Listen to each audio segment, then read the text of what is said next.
BBC বাংলার television অনুষ্ঠান BBC প্রবাহে আপনাদের সবাইকে স্বাগত জানাচ্ছি। আমি শারমিন রমা। শুরুতেই দেখে নেব আজ কি থাকছে।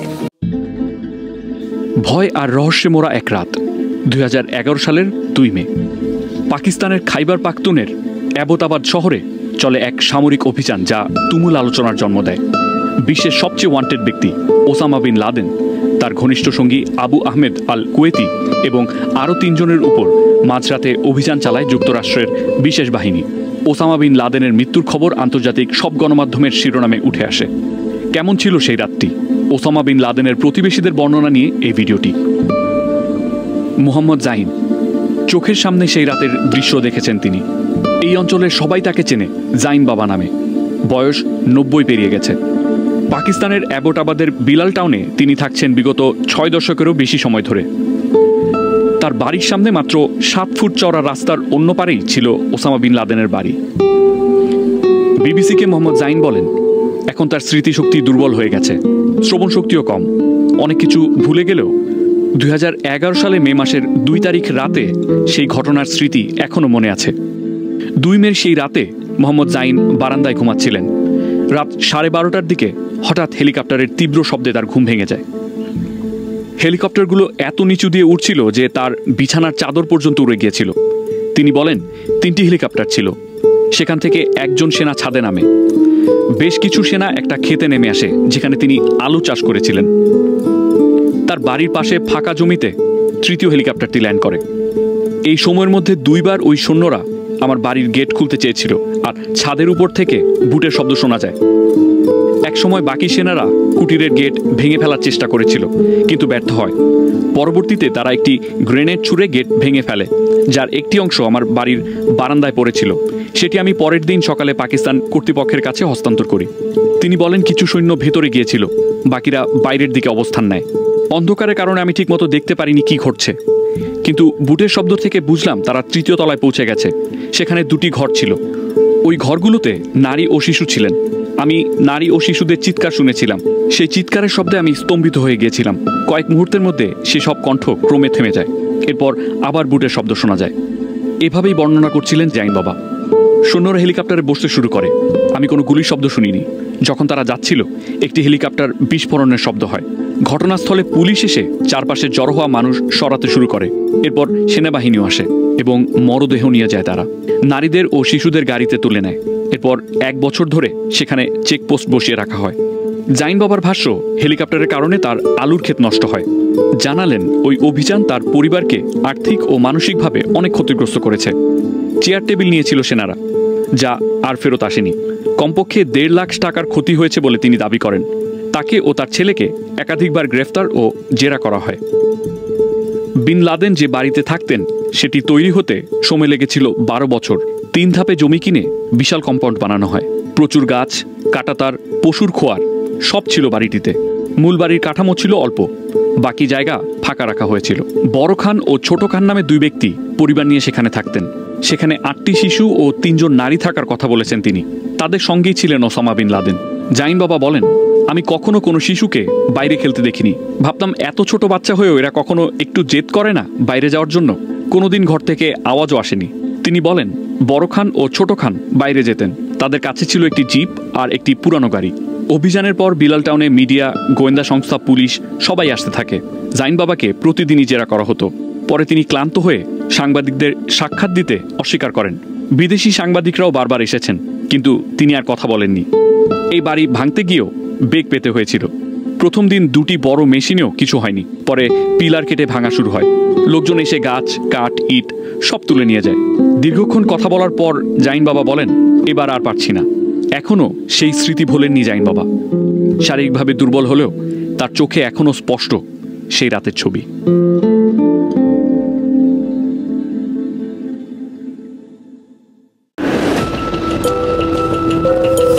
আলোচনার টেবিল প্রস্তুত ছিল, সময়ও ছিল প্রায় নির্ধারিত, মধ্যস্থতাকারীরাও তৈরি। তবুও ঘটনায় নাটকীয় মোড়। সব প্রস্তুতি যখন চূড়ান্ত, তখনই শেষ মুহূর্তে বাতিল হয়ে গেল 4র্থ দফার আলোচনা। ইরান ও যুক্তরাষ্ট্র, যাদের সম্পর্কের উত্তেজনার আগুন বরাবরই জ্বলছে ধিকি ধিকি। এবার যখন আলোচনার আলো দেখা যাচ্ছিল, তখনই সেই আলো নিভে গেল হঠাৎ এক অজানা বাতাসে। তবে প্রশ্ন একটাই, এই বাতাস কি শুধুই কারিগরি, নাকি এর পেছনে আছে গভীর কোনো রাজনৈতিক ঘূর্ণি? আর এই ঘূর্ণির প্রতিধ্বনি পৌঁছে গেছে ইউরোপ পর্যন্ত, যেখানে নতুন করে শঙ্কা ছড়াচ্ছে, ইরান কি তবে পারমাণবিক অস্ত্র তৈরির দ্বার প্রান্তে? গত 3 সপ্তাহে পরপর 3টি পরোক্ষ আলোচনা হয় ইরান ও যুক্তরাষ্ট্রের প্রতিনিধিদের মধ্যে।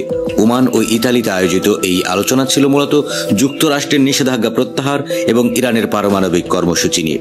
প্রথম, দ্বিতীয় ও তৃতীয় রাউন্ডেই আলোচনায় সন্তুষ্টি প্রকাশ করেন দুই পক্ষ। আলোচনাকে বলা হয় গঠনমূলক এবং ইতিবাচক। ইরানের পক্ষ থেকে জানানো হয়, যুক্তরাষ্ট্র, ওমান এবং ইরান সম্মিলিতভাবে 4র্থ দফার জন্য প্রস্তুতি নিয়েছে। এমনকি আলোচনার তারিখও ঠিক ছিল, এপ্রিলের শেষ সপ্তাহে বসবে দুই দেশ। কিন্তু তারপরই ঘোষণা আসে, কারিগরি ও যৌক্তিক কারণে বৈঠক স্থগিত। তবে আলোচনার এই অপ্রত্যাশিত স্থগিতাদেশের মধ্যেই সামনে আসলো এক নতুন উত্তেজনা। ইউরোপীয় দেশগুলো, বিশেষ করে ফ্রান্স, অভিযোগ তুলেছে ইরান গোপনে পারমাণবিক অস্ত্র তৈরির পথে এগোচ্ছে। ফ্রান্সের পররাষ্ট্রমন্ত্রী জন নোয়েল বারো বলেছেন, ইরান এখন পারমাণবিক অস্ত্র তৈরির একেবারে দ্বার প্রান্তে। যদি এই কর্মসূচি ইউরোপীয় নিরাপত্তাকে হুমকিতে ফেলে, তবে আমরা এক মুহূর্তও দেরি করব না। 10 বছর আগে প্রত্যাহার করা সব নিষেধাজ্ঞা আবার ফিরিয়ে আনব। এই বিবৃতি প্রকাশের সঙ্গে সঙ্গেই তীব্র প্রতিক্রিয়া আসে তেহরান থেকে। ইরানের পররাষ্ট্র মন্ত্রণালয়ের মুখপাত্র ইসমাইল বাঘাই বলেন, ফ্রান্সের এই মন্তব্য একেবারেই অবাস্তব এবং ফ্রান্স এখন ইচ্ছাকৃতভাবে একটি ধ্বংসাত্মক ভূমিকায় অবতীর্ণ হচ্ছে। তিনি আরো বলেন, এ ধরনের হুমকি ফ্রান্সের মর্যাদা ও আন্তর্জাতিক অবস্থানকে প্রশ্নবিদ্ধ করছে।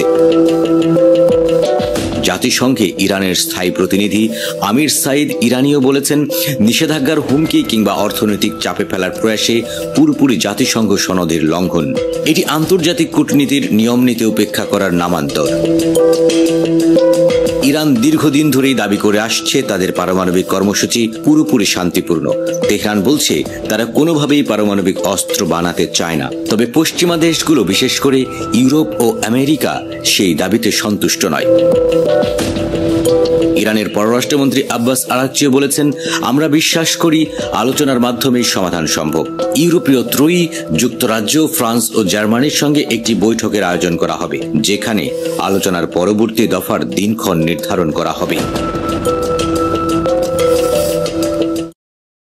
পাকিস্তান সম্প্রতি জানিয়েছে যে তাদের কাছে বিশ্বাসযোগ্য গোয়েন্দা তথ্য রয়েছে যে ভারত আগামী কয়েকদিনের মধ্যে তাদের উপর একটি সামরিক হামলা চালাতে পারে। অন্যদিকে ভারতীয় প্রধানমন্ত্রী নরেন্দ্র মোদী গত কয়েকদিনে একাধিক নিরাপত্তা বৈঠকের নেতৃত্ব দিয়েছেন, যা 22 এপ্রিল ভারত শাসিত কাশ্মীরের পহেলগাঁওয়ে পর্যটকদের উপর হামলার পর ভারতের প্রতিদ্বন্দ্বী পাকিস্তানের বিরুদ্ধে আসন্ন সামরিক অভিযানের জল্পনাকে আরও জোরদার করেছে।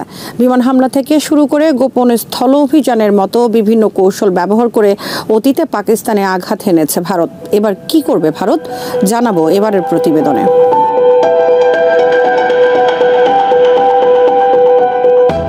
পরমাণু অস্ত্রধারী এই দক্ষিণ এশীয় প্রতিবেশী দুই দেশের মধ্যকার সম্পর্ক আগে থেকে প্রায় অকার্যকর ছিল, কিন্তু পেহেলগাম হামলার পর থেকে এই দ্বিপাক্ষিক সম্পর্কের আরও অবনতি ঘটেছে। উভয় দেশ কূটনৈতিক সম্পৃক্ততা কমিয়ে দিয়েছে, দ্বিপাক্ষিক চুক্তিতে অংশগ্রহণ স্থগিত করেছে এবং কার্যত একে অপরের নাগরিকদের বহিষ্কার করেছে।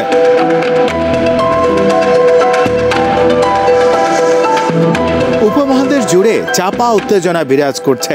পাকিস্তানের তথ্যমন্ত্রী আতাউল্লাহ তারার এক টেলিভিশন বিবৃতিতে বলেন, ইসলামাবাদের কাছে বিশ্বাসযোগ্য গোয়েন্দা তথ্য রয়েছে যে ভারত আগামী 24 থেকে 36 ঘন্টার মধ্যে পাকিস্তানের বিরুদ্ধে একটি সামরিক অভিযান চালানোর পরিকল্পনা করছে। তারার আরও বলেন, এই পদক্ষেপটি হবে ভিত্তিহীন ও মন গড়া অভিযুক্তের অজুহাতে। ভারত অযথাই পেহেলগামে হামলায় পাকিস্তানকে অভিযুক্ত করেছে, যদিও ইসলামাবাদ সেই দাবিকে অস্বীকার করেছে। ভারত ও পাকিস্তান উভয়ই কাশ্মীরের অংশ শাসন করে, কিন্তু উভয় দেশেই পুরো কাশ্মীরকে নিজেদের ভূখণ্ড দাবি করে।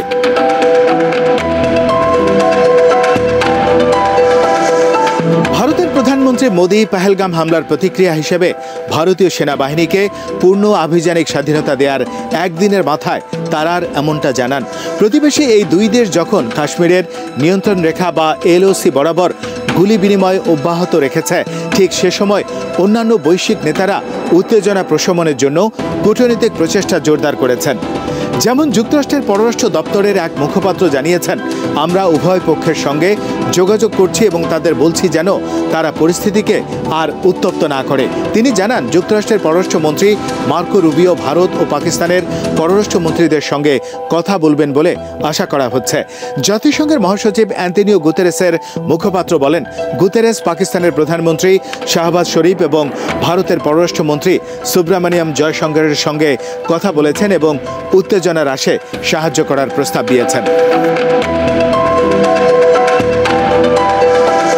তবে পাকিস্তান যেমনটা আশঙ্কা করছে, যদি ভারত সত্যি সে পথে এগোতে চায় তাহলে ঠিক কী ধরনের পদক্ষেপ নিতে পারে তা স্পষ্ট নয়। তবে অতীতে দেশটি বিভিন্ন ধরনের সামরিক কৌশল ব্যবহার করেছে। সেগুলোর মধ্যে কয়েকটি হলো গোপন সামরিক অভিযান। এই ধরনের অভিযান পরিকল্পিতভাবেই ঘোষণা ছাড়াই পরিচালিত হয় এবং কখনোই আনুষ্ঠানিকভাবে নিশ্চিত করা হয় না। তবে গত কয়েক দশকে ভারত ও পাকিস্তান একে অপরের নিয়ন্ত্রিত ভূখণ্ডে অনেকগুলো গোপন অভিযান পরিচালনা করেছে, যেখানে তারা সামরিক চৌকিগুলোর উপর হামলা চালিয়েছে, সৈন্য হত্যা করেছে এবং কখনো কখনো শত্রুপক্ষের সেনাদের শিরোচ্ছেদ পর্যন্ত করেছে।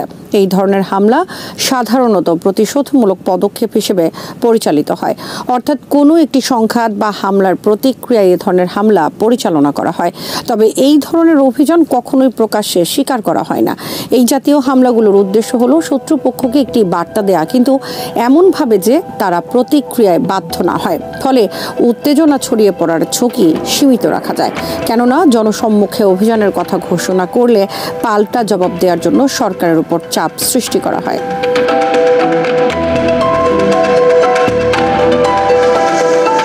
আরেকটি হতে পারে সার্জিক্যাল স্ট্রাইক। তবে এ ধরনের স্ট্রাইকের উদ্দেশ্য কেবলই নিঃশব্দ বার্তা পাঠানো নয়, বরং হামলাকে প্রকাশ্যে এনে প্রতিপক্ষকে বিব্রত করা। এটি রাজনৈতিকভাবে লাভজনকও হতে পারে। ভারত অতীতে সর্বশেষ 2016 সালে নিয়ন্ত্রণ রেখা বা এলওসি পেরিয়ে নির্দিষ্ট লক্ষ্যে তথাকথিত সার্জিক্যাল স্ট্রাইক চালিয়েছে। তখন সশস্ত্র হামলাকারীরা ভারত শাসিত কাশ্মীরের উরি শহরে 17 জন ভারতীয় সেনাকে হত্যা করে। এর জবাবে ভারতীয় সেনাবাহিনীর বিশেষ বাহিনী নিয়ন্ত্রণ রেখা অতিক্রম করে এমন একটি লঞ্চ প্যাডে হামলা চালায়, যেখান থেকে নয়াদিল্লির দাবি অনুযায়ী জঙ্গিরা আবার ভারতের ভেতরে হামলার পরিকল্পনা করছিল।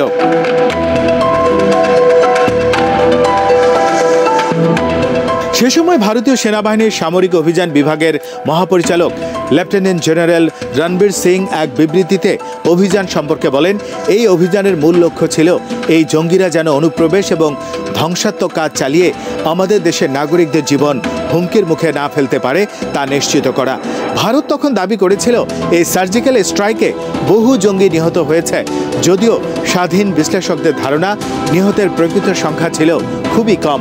ভারতের আরেকটি সামরিক কৌশল হতে পারে বিমান হামলা। 2019 সালের ফেব্রুয়ারিতে ভারত শাসিত কাশ্মীরের পুলওয়ামায় এক আত্মঘাতী হামলায় 40 জন ভারতীয় আধা সামরিক বাহিনীর সদস্য নিহত হন। এটি এমন সময় হয় যখন ভারতের জাতীয় নির্বাচনের মাত্র কয়েক সপ্তাহ বাকি ছিল। এই হামলার দায় স্বীকার করে পাকিস্তান ভিত্তিক সশস্ত্র সংগঠন জইশ-ই-মোহাম্মদ।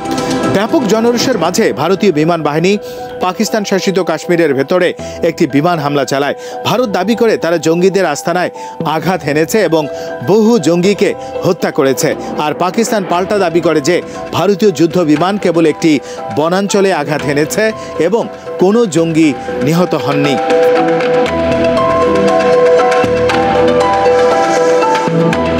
ইসলামাবাদ জানায় তারা যুদ্ধ বিমান পাঠিয়ে ভারতীয় বিমানগুলোকে এলওসির উপরে ফিরিয়ে দিয়েছে, কিন্তু পরদিন ভারতীয় ও পাকিস্তানি যুদ্ধ বিমানের মধ্যে ফের এক আকাশযুদ্ধে সংঘর্ষ হয়, যার পরিণতিতে পাকিস্তান একটি ভারতীয় যুদ্ধ বিমান ভূপাতিত করে। সেখান থেকে একজন ভারতীয় বৈমানিককে আটক করা হয়, পরে কয়েকদিনের মধ্যে তাকে ফেরত পাঠানো হয়। ইতিহাস সাক্ষ্য দেয় যে ভারত অনেক সময় পাকিস্তান নিয়ন্ত্রিত ভূমি দখলের চেষ্টা চালায়। গত কয়েক বছরে ভারতে ক্রমবর্ধমানভাবে এমন দাবি জোরালো হয়েছে যে নয়াদিল্লি যেন পাকিস্তান শাসিত কাশ্মীর পুনরুদ্ধার করে। পহেলগাঁও হামলার পর সেই দাবির সুর আরও চড়া হয়েছে। এমনকি বিরোধী কংগ্রেস পার্টির নেতারাও মোদী সরকারকে এই অঞ্চল ফেরত নেওয়ার জন্য উস্কে দিচ্ছেন। যদিও পাকিস্তান শাসিত কাশ্মীর পুনরুদ্ধার করা প্রতিটি ভারতীয় সরকারেরই নীতিগত লক্ষ্য হিসেবেই ছিল, কিন্তু উভয় দেশের সামরিক সক্ষমতা প্রায় সমান হওয়ার কারণে ভারত এই ধরনের উদ্যোগ শেষ পর্যন্ত আর বাস্তবায়ন করতে পারে না।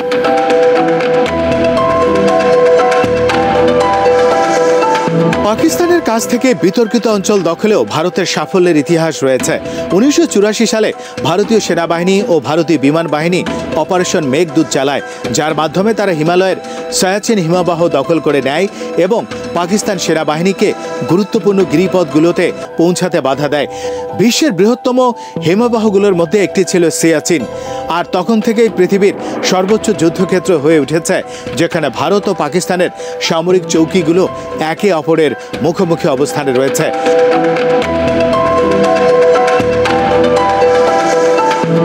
ভারত নৌ অভিযান করার কথাও ভাবতে পারে।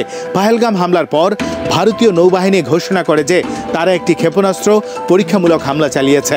ভারতের নৌবাহিনীর জাহাজগুলো সফলভাবে একাধিক অ্যান্টিশিপ ক্ষেপণাস্ত্র নিক্ষেপ করেছে। এর মধ্য দিয়ে ভারতীয় নৌবাহিনীর দূরপাল্লার সুনির্দিষ্ট আক্রমণের জন্য প্ল্যাটফর্ম সিস্টেম এবং ক্রুদের প্রস্তুতির প্রমাণ পাওয়া যায়।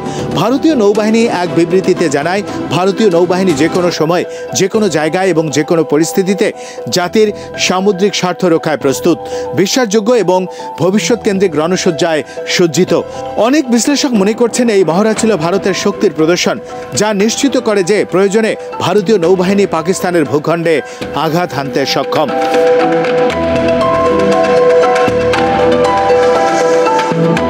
আর সর্বশেষ কৌশলটি হতে পারে একটি পূর্ণমাত্রার সামরিক সংঘাত। ভারত ও পাকিস্তান তাদের স্বাধীন অস্তিত্বের ৭৮ বছরে মোট ৪ বার যুদ্ধে জড়িয়েছে। এই ৪টির মধ্যে ৩টি যুদ্ধই কাশ্মীরকে কেন্দ্র করে হয়েছে। ১৯৪৭ সালের আগস্টে ব্রিটিশ উপনিবেশিক সরকার ভারত ও পাকিস্তান নামে উপমহাদেশকে ভাগ করে দিয়ে চলে যাওয়ার ২ মাসের মাথায় কাশ্মীর নিয়ে প্রতিবেশী দুটি দেশের মধ্যে প্রথম যুদ্ধ হয়। অবশেষে ১৯৪৯ সালের ১ জানুয়ারি যুদ্ধ একটি যুদ্ধবিরতির মাধ্যমে শেষ হয়।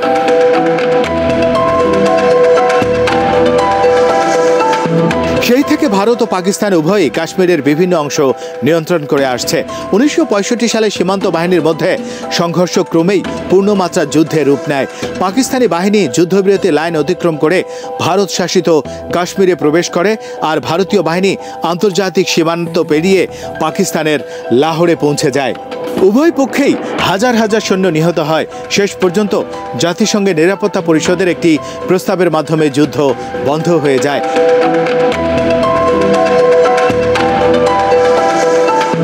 আর ১৯৭১ সালে পাকিস্তান ও ভারতের মধ্যে পূর্ব পাকিস্তান অর্থাৎ বর্তমান বাংলাদেশ নিয়ে একটি সশস্ত্র সংঘর্ষ শুরু হয়। ভারতীয় বাহিনী পূর্ব পাকিস্তানের স্বাধীনতা সংগ্রামকে সহায়তা করে এবং এই সংঘাতের ফলেই বাংলাদেশের জন্ম হয়। ১৯৭২ সালে দুই দেশ সিমলা চুক্তি স্বাক্ষর করে, যার মাধ্যমে নিয়ন্ত্রণ রেখা বা LOC প্রতিষ্ঠা করা হয়। ১৯৯৯ সালে পাকিস্তান সেনাবাহিনী নিয়ন্ত্রণ রেখা অতিক্রম করে, যার ফলে কার্গিল যুদ্ধ শুরু হয়। ভারতীয় বাহিনী রক্তক্ষয়ী সংঘর্ষের মাধ্যমে লাদাখের বরফাচ্ছন্ন পাহাড়ি অঞ্চল থেকে পাকিস্তানি সেনাদের পিছু হটাতে বাধ্য করে। এবার ভারত কোন সামরিক কৌশলে আস্থা রাখে তা দেখতে আমাদেরকে কিছুটা সময় অপেক্ষা করতেই হবে। লেবাননের সামনে এখন কঠিন সিদ্ধান্ত। ফেব্রুয়ারিতে সেখানে নতুন সরকার গঠিত হয়েছে। ইসরায়েলের সাথে অস্ত্রবিরতির পর গঠিত হয়েছে এই সরকার। এরপর থেকে পশ্চিমা বিশ্ব, বিশেষ করে যুক্তরাষ্ট্রের চাপের মুখে আছে লেবানন। এই দেশগুলো হিজবুল্লাহকে অস্ত্রমুক্ত করার জন্য নতুন সরকারকে চাপ দিচ্ছে। হিজবুল্লাহর কাছে এখনও অস্ত্র আছে, যদিও লিটানি নদীর দক্ষিণ প্রান্তে হিজবুল্লাহর অধিকাংশ সামরিক স্থাপনা এখন লেবানিজ সেনাবাহিনীর নিয়ন্ত্রণে রয়েছে। কিন্তু নদীর উত্তরে হিজবুল্লাহর কাছে এখনও অস্ত্র সরঞ্জাম আছে। বিস্তারিত থাকছে হায়দার সাইফের প্রতিবেদনে।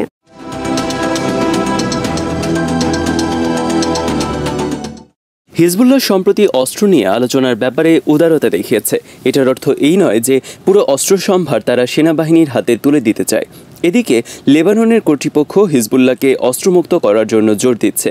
জানুয়ারিতে নির্বাচিত লেবানিজ প্রেসিডেন্ট জোসেফ আউন তার অভিষেক বক্তৃতাতেও এই ইঙ্গিত দিয়েছেন। তিনি বলেছেন, অস্ত্র রাখার একমাত্র অধিকার রাষ্ট্রের, এটা তিনি নিশ্চিত করার চেষ্টা করবেন।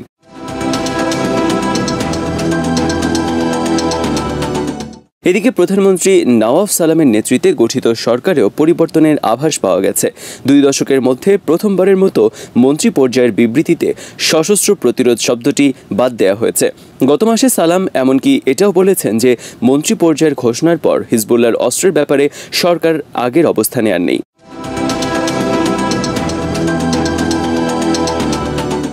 অস্ত্রবিরতির পর হিজবুল্লাহকে অস্ত্রমুক্ত করার আলোচনা আগের তুলনায় বেড়েছে। ইসরায়েলের সাথে বছর খানিকের যুদ্ধ হিজবুল্লাহকে দুর্বল করে ফেলেছে। 2023 সালের অক্টোবরে সীমান্ত সংঘাত দিয়ে এই লড়াই শুরু হয়েছিল।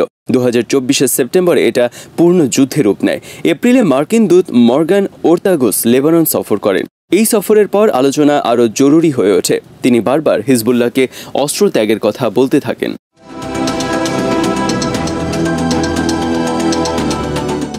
ইসরায়েলের সাথে হিজবুল্লাহর যুদ্ধটা ছিল ভয়াবহ। 2023 অক্টোবর থেকে 2024 নভেম্বরের মধ্যে লেবাননে প্রায় 4000 মানুষ নিহত হয়েছে। এমনকি অস্ত্রবিরতির পরও ইসরায়েল বিমান হামলা করেছে।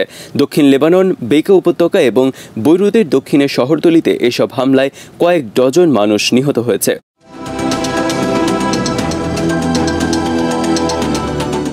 হিজবুল্লাহকে অস্ত্রমুক্ত করা সহজ নয়। যুদ্ধে তারা বহু কিছু হারিয়েছে। তাদের আজকের যে পরিচয় এর একটি বড় অংশ হলো তাদের এই অস্ত্র ভাণ্ডার। হিজবুল্লাহ বলেছে অস্ত্রবিরতির শর্ত অনুযায়ী লিটানি নদীর দক্ষিণ অংশে তাদেরকে অস্ত্র পরিত্যাগ করতে হবে। নদীর উত্তরাংশে অস্ত্র রাখার ব্যাপারে কোনো বাধা নেই বলে মনে করে তারা। কিন্তু যুক্তরাষ্ট্র আর ইসরায়েলের মনোভাব আলাদা। তারা চায় লেবাননের সব জায়গাতেই অস্ত্র পরিত্যাগ করুক হিজবুল্লাহ, আবার সেটা করতে হবে দ্রুত। ইসরায়েল এমনকি এজন্য হুমকিও দিয়েছে হিজবুল্লাহকে, বলেছে এটা করা না হলে তারা হস্তক্ষেপ করবে। লেবাননের সরকার এখন সতর্ক। অস্ত্র পরিত্যাগের জন্য হিজবুল্লাহকে চাপ দেয়া হলে দেশের ভেতরে সংঘাত ছড়িয়ে পড়তে পারে। লিটানি নদীর দক্ষিণ অংশে হিজবুল্লাহর অবস্থানগুলোর নিয়ন্ত্রণ নিতে তেমন কোনো সমস্যা হয়নি, কোনো সংঘাতও হয়নি সেখানে। এর অর্থ হলো সেনাবাহিনী আর হিজবুল্লাহ সেখানে মিলেমিশে কাজ করছে। কিন্তু নদীর উত্তরাংশে এই ধরনের পদক্ষেপ নিতে গেলে পরিস্থিতি স্বাভাবিক নাও থাকতে পারে, কারণ অস্ত্র রাখার ব্যাপারে হিজবুল্লাহ সেখানে এখন পর্যন্ত বদ্ধপরিকর।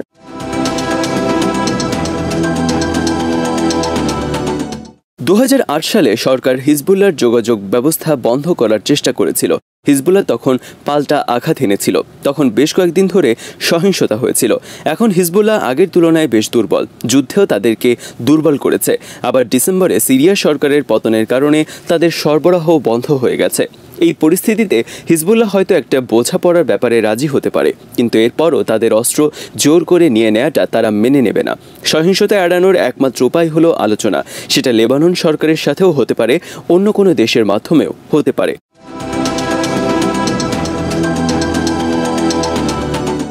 লেবাননের সরকার একটা সমস্যায় আটকা পড়েছে। তারা ইসরায়েলের সাথে যুদ্ধে জড়াতে চায় না, আবার দেশের ভিতরেও তারা সংঘাত এড়াতে চায়। আশার্ক আল আসওয়াদ পত্রিকা সম্প্রতি একটি রিপোর্ট প্রকাশ করেছে। সেখানে বলা হয়েছে প্রেসিডেন্ট আউন আর পার্লামেন্ট স্পিকার নাবিহ বেরি সরাসরি হিজবুল্লাহর সাথে কথা বলবেন। অস্ত্রের নিয়ন্ত্রণ যাতে এককভাবে রাষ্ট্রের হাতে থাকে সেটা নিয়ে তারা কথা বলবেন।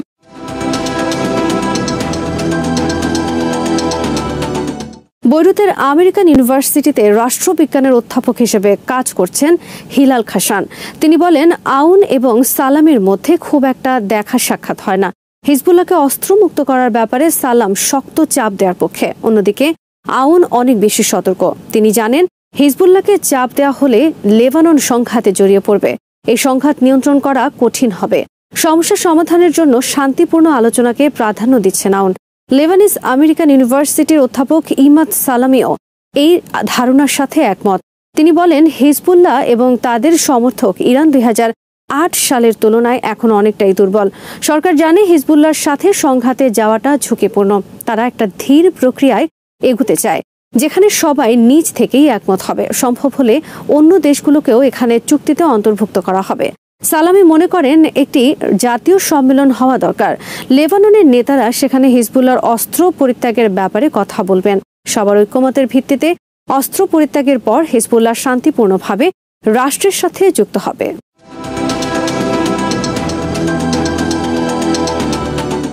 খাসান বলেন লেবানিজ সেনাবাহিনী হিজবুল্লাহর সাথে লড়াইয়ে জড়াবে না।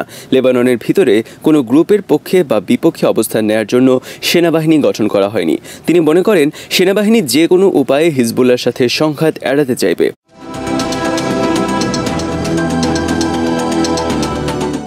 খাসান বলেন, হিজবুল্লাহকে অস্ত্রমুক্ত করার জন্য এমন সমাধান দরকার যেখানে লেবাননের বাইরের শক্তিও যুক্ত থাকবে।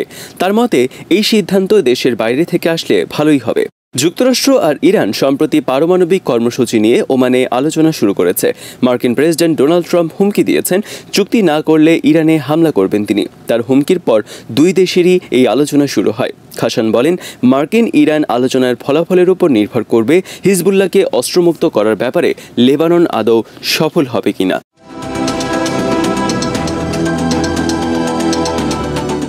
সালামিও এই বিষয়ে একমত। তিনি বলেন, লেবাননের সরকার অপেক্ষা করছে। তারা আশা করছে যুক্তরাষ্ট্র আর ইরান একটা চুক্তিতে পৌঁছাবে। হিজবুল্লাহর অস্ত্র ত্যাগের বিষয়টিও এই চুক্তিতে থাকবে। সাম্প্রতিক বিভিন্ন প্রতিবেদনে ইঙ্গিত দেওয়া হয়েছে যে ইরান হয়তো ইয়েমেনে তাদের মিত্রদের সাথে আগের সেই যোগাযোগ আর রাখছে না। মার্কিন হামলা এড়ানোর জন্য তারা নিজেদের বাহিনীকে সরিয়ে নিচ্ছে। খাসান মনে করেন, যুক্তরাষ্ট্রের সাথে ঝামেলা এড়ানোর জন্য ইরান হয়তো হিজবুল্লাহকে অস্ত্র পরিত্যাগের জন্য রাজি করাতে পারবে। সালামি বলেন, ইরান যদি ইয়েমেন থেকে নিজেদের গুটিয়ে নিয়ে থাকে তাহলে সম্ভাবনা আছে যে হিজবুল্লাহর ব্যাপারেও তারা একই পদক্ষেপ নেবে।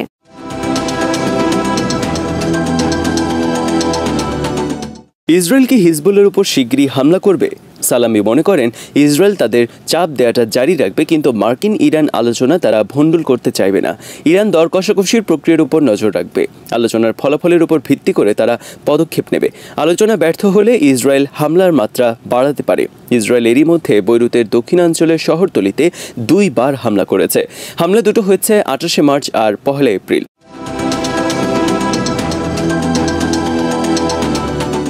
খাসান বলেন, হিজবুল্লাহর সাথে লেবাননে সরকারের আলোচনার উপর নির্ভর করবে পরিস্থিতির অবনতি হবে কিনা। মার্কিন ইরান দর কষাকষি এই আলোচনার উপর প্রভাব ফেলতে পারে। শেষ বিচারে হিজবুল্লাহকে হয় অস্ত্র ত্যাগ করতে হবে অথবা আবারও যুদ্ধে নামতে হবে।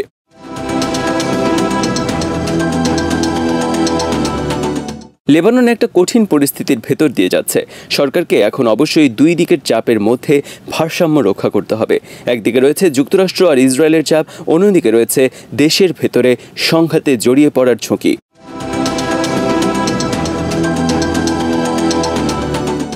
হিজবুল্লাহর অস্ত্র এখন তাদের জন্য বড় সমস্যা হয়ে দাঁড়িয়েছে। সমস্যার সমাধানে লেবাননের ভেতরে যেমন আলোচনা লাগবে, তেমনি দেশের বাইরেও আলোচনা চালিয়ে যেতে হবে। কিন্তু সামনের পথটা যথেষ্ট ঝুঁকিপূর্ণ। যে কোনো ভুলের জন্য এখানে বড় মাশুল দেয়া লাগতে পারে। নতুন করে কর্মসূচি ঘোষণা করে ঢাকায় মহাসমাবেশ শেষ করেছে হেফাজতে ইসলাম। নারী বিষয়ক সংস্কার কমিশন বাতিল সহ 4 দফা দাবিতে শনিবার সকালে ঢাকায় মহাসমাবেশ থেকে এই ঘোষণা দেয়া হয়। নারীর ন্যায্য অধিকার প্রতিষ্ঠায় আগামী 3 মাসের মধ্যে বিভাগীয় সম্মেলন করা হবে। আগামী 23 মে 2024 বাদ জুমা 4 দফা দাবিতে দেশব্যাপী বিক্ষোভ কর্মসূচি পালন করা হবে। এই দাবি আদায় করার জন্য আন্দোলন করব, সংগ্রাম করব, প্রয়োজন হলে জিহাদ করব। কওমি মাদ্রাসা ভিত্তিক সংগঠনটি বড় জামায়াত করে সরকারের উপর চাপ তৈরি করতে সারা দেশ থেকে নেতাকর্মীদের ঢাকায় নিয়ে আসেন। আমরা কুমিল্লার লাকসাম থেকে এক বাস আসছি, প্রায় 40 জনের মতন। আমরা ময়মনসিংহ থেকে এসেছি, 10,000-এর মতো আমরা এখানে উপস্থিত হয়েছি। আমরা সকাল 6:30টার সময় নরসিংদী থেকে রওনা দিছি। আমাদের শহর থেকে, থানা থেকে প্রায় 15-20টা গাড়ি আসছে। 4 দফা দাবিতে হেফাজতে ইসলামের এই মহাসমাবেশে যোগ দিতে সকাল থেকে দেশের বিভিন্ন জায়গা থেকে অসংখ্য মানুষ এসে জড়ো হয়েছেন সোহরাওয়ার্দী উদ্যানের এই চত্বরে। বিশেষ করে যারা এসেছেন তাদের অনেকেই মাদ্রাসার শিক্ষার্থী, হেফাজতে ইসলামের কর্মী। তারা বলছেন, অন্তর্বর্তী সরকারের অধীনে যে নারী বিষয়ক সংস্কার কমিশন হয়েছে, সেই সংস্কার কমিশনের রিপোর্ট বাতিল। এর পাশাপাশি 2013 সালের 5ই মে হেফাজতে ইসলামের সমাবেশকে ঘিরে যে সমস্ত নেতাকর্মীদের বিরুদ্ধে মামলা হয়েছিল, সেই মামলা প্রত্যাহারের তারা দাবি জানিয়েছেন। সংবিধান সংস্কার কমিশন যে সংবিধানের মূলনীতিতে বহুত্ববাদের বিষয়টি যুক্ত করার কথা বলেছেন, সেটিও তারা বাতিলের প্রস্তাব করেছেন।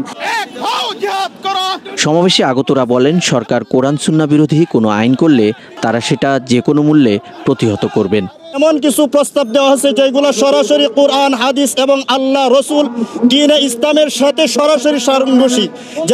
যেমন একটা হচ্ছে, যারা পতিতালয়ে ব্যবসা করে যে সমস্ত যৌনকর্মী, তারা সেখানে প্রস্তাব দিয়েছে যে যৌনকর্মী তাদেরকে রাষ্ট্রীয়ভাবে শ্রমিক ঘোষণা দেওয়ার জন্য। তারপরে তারা বলছে যে সমান অধিকার, এটা তো কখনো হতে পারে না, কারণ সমান অধিকার তো আল্লাহ তাআলা তাদেরকে দিয়েই দিছে। তারা পিতার কাছে পায়, ভাইয়ের কাছে পায়, স্বামীর কাছে সব অধিকার পাচ্ছে। তারপরে তারা বলতেছে যে যে আমরা সমান অধিকার চাই, পুরুষের সমান অধিকার চাই। এটা কখনো হতে পারে না, সরাসরি আল্লাহর কোরআনের বিরোধী, এটা কখনো আমরা মানতে পারি না। প্রায় 32টা জায়গায় কোরআন হাদিসের বিরুদ্ধে এই নারী সংস্কারের যেই প্রস্তাব দেওয়া হয়েছে, এটা আমরা মানি না।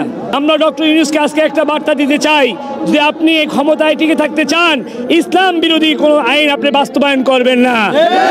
যদি ইসলাম বিরোধী কোনো আইন বাস্তবায়ন করেন, আপনাকে স্মরণ রাখতে হবে পেশিবাদী আওয়ামী সন্ত্রাসরা যেরকম বাংলার বুকে টিকে নাই, আপনি এক মুহূর্ত বাংলার বুকে টিকবেন না।